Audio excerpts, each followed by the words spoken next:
že Adolf závodí na kole, jo, jako pořád, jo, a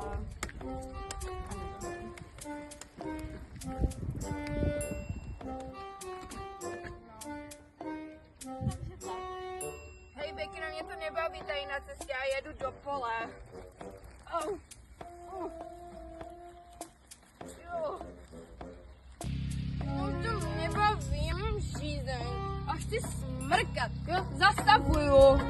Jo, prostě žízeň. A už tam budu, mě to fakt nebaví. Mě to seklo. Už to nebaví. Odnes si to sama.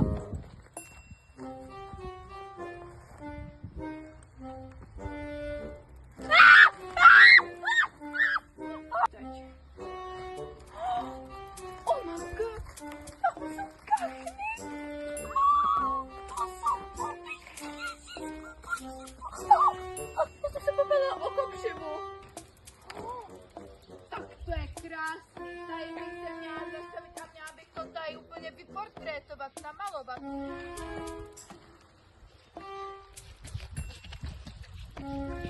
Hej, tak už se rozhodni, na jakou stranu jedeš. Jedu uprostřed. No, teď kamo.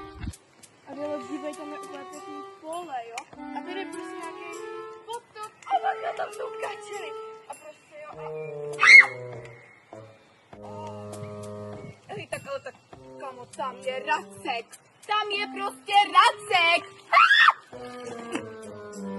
Tak nevím, kdo je tady debil, Adélo. Ty